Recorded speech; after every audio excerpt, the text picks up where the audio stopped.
Well, MOvember, day 5. It's clicking along pretty fast. And tonight I'm going to do just a bit of information out of this book, Facing Love Addiction. Love addiction can be a confusing title or topic or diagnosis for somebody. You're not going to find it at your doctor's diagnostic statistical manual.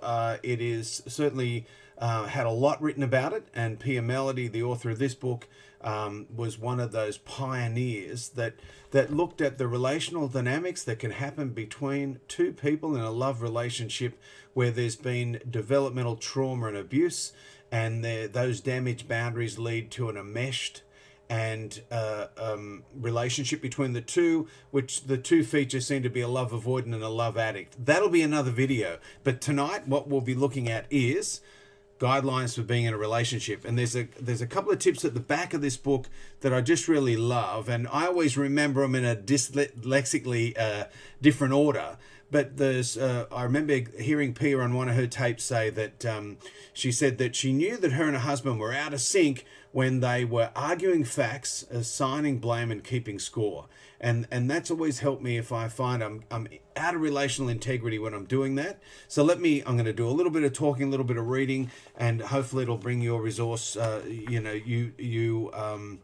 into awareness of this resource. If you relate to it, please seek it out. Pia's got a lot of great material.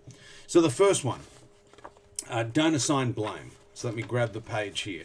The little introduction is guidelines of being in a relationship. Here are some guidelines Pat and I, that's Pia's husband, at the time developed for our own relationship that we find very helpful, especially when we're discussing something or sharing our intellectual and emotional reality with each other. So number 1, don't assign blame when you're in conflict. When you confront your partner about something, don't make your partner wrong. Just make statements about what happened and what feelings you're having about it. I find that this takes a lot of discipline. Make sure the statement about what you perceived happening does not include any hidden or open message about the other person being less than. For example, it implies the person is less than to say, when you were acting like a nincompoop in the garage. A more appropriate statement might be, yesterday when you walked into the garage and raised your voice to a high volume and said, fill in the blank. Describe what happened without labeling the other person, in this case as a nincompoop. It's a good old school phrase. And so that first tip there is that assigning blame can just instantly get us into enmeshment. If I'm telling you what you should think, feel, and do, Pia writes about that in her Facing Codependence book as a negative control issue. So the first one there, don't assign blame when you're in conflict. Don't keep score. So when your partner is confronting you about your behavior, avoid bringing up how the partner did the same thing several times last week. When what your partner did last week is not relevant to the conversation this week. The two of you are discussing what you've done now. So it doesn't mean if there's some sort of pattern here that you might want to seek support or bring that up at another time, but it can really cloud an issue when we're bringing in this scorekeeping. And a regular thing you hear in relationship counseling is not only am I keeping score, I've got a few of my friends now in on this, and we all think something, and that never seems to go well. It always seems to create shame for the person and promotes defensiveness. The third thing, don't argue facts. Understand that each partner has perceptions, and your job is to identify your own perception and listen to your partner's perception. We can probably be most respectful of our partner simply by hearing what that person is without judgment or trying to make our partner change his or her reality. For example, let's say that you and your best friend Elizabeth are looking at a turtle. You say, what a nice colour green. And Elizabeth responds with, no, it's more of a blue than green. And once you're aware that the turtle looks blue to Elizabeth, don't try to argue her into saying that it's green. Letting Elizabeth have her own reality makes her feel your love. You keep your perception of the green turtle and let it go. At first, this may seem like dishonesty, but as I began to do this, I was amazed at how many times I later saw the blueness or realized that there are different ways of perceiving in almost any situation. This has made me feel much more comfortable with people who see things differently from the way that I see them. And I know that Dr. Dan Siegel, he has a play on words that says there's no such thing as immaculate perception, and just how important it is that when we're dealing with interpersonal relationships, that introspection, my experience of my data, my body, my thoughts, my feelings, and my behavior is quite independent to me. Pia's boundary statement when she is teaching this material is, only I've got the right to determine what's true for me. Same goes for you, but I need to note the impact of my reality on you. So that's, again, for another lecture on boundaries, and I might bring that up for another MOvember video. So the next one that we have here is don't threaten abandonment in the face of conflict. Threatening abandonment is something people often use to alarm their partners when they realize they're not winning. If you find yourself slipping into an argument and the partner is winning, try to avoid saying something like, I'm going out and I don't know when I'm coming back. Or maybe we shouldn't even be in a relationship together.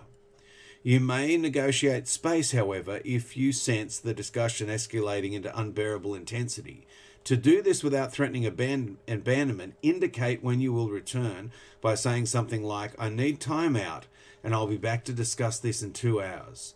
Then keep your word and show up again in 2 hours. And this book was written sort of way before text messages. And I think that we really do need to exit when we have to take care of ourselves.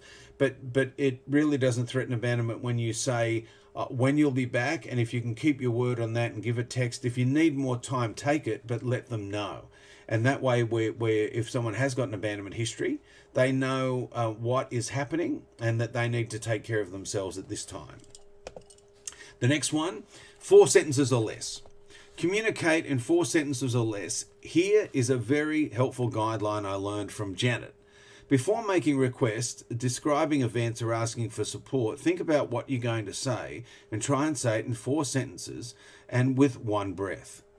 In addition, in your 4 sentences, avoid these common pitfalls. Try to avoid complaining. Try to avoid blaming, which is making the other one person right and the other person wrong. Complaining and blaming both make it hard for your partner to pay attention to what you're saying, even if it's reasonable. Try to eliminate explaining or justifying why you are doing what you are doing. Sometimes one person challenges the other and demands an explanation for that person's behavior and choices.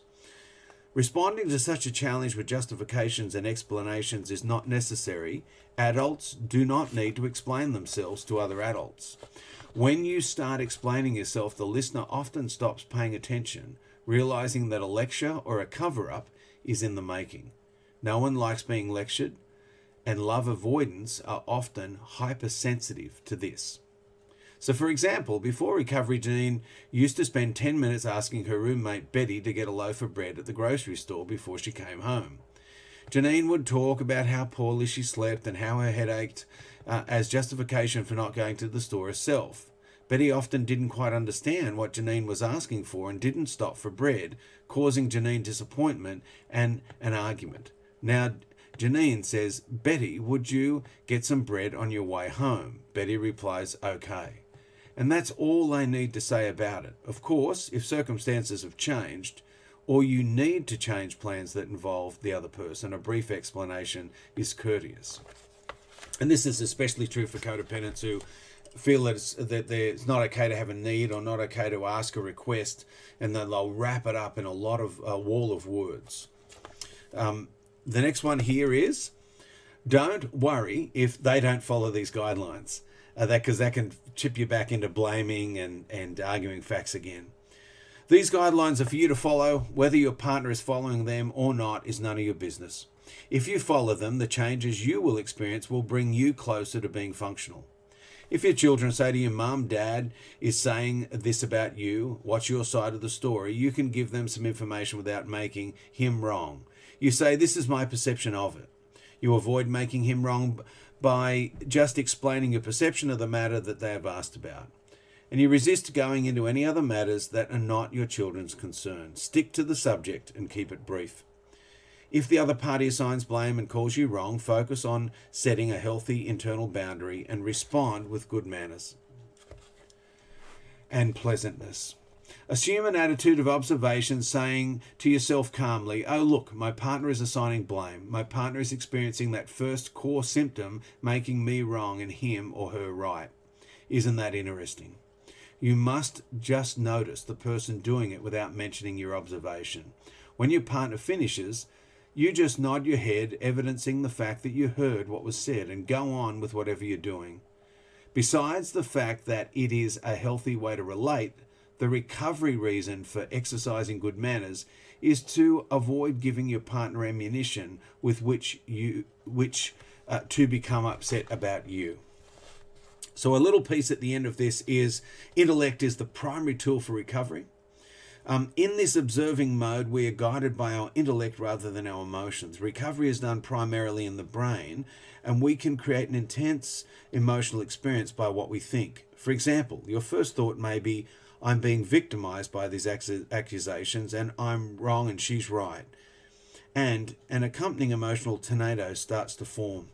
As you do more rational, logical thinking and hold yourself accountable for what's going on within yourself, you can do a great deal to tone down or even avoid creating a toxic emotional experience.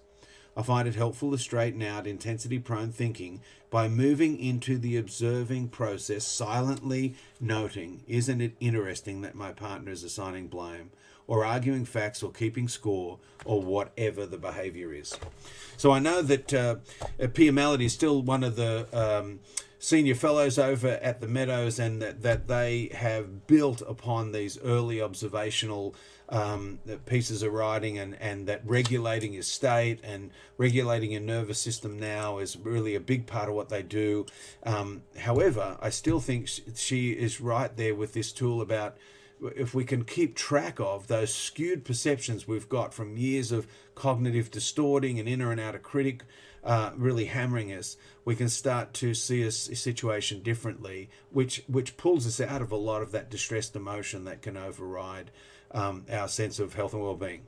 So anyway, for tonight, that is tonight's video. Be gentle with your heart. Keep tracking. I'm still in my mow maintenance. I'm not growing a mow. This isn't 5 days of growth. It's got a nice little bit of wax there, some Perry Nobleman's, and some Fawcett mustache tip wax there. So if you can donate, there's been a couple of donations coming in. And keep an eye out for this in a week's time. A week from today, we've got Dr. Alexander Katahakis live from Los Angeles talking about healthy sexuality. Take care.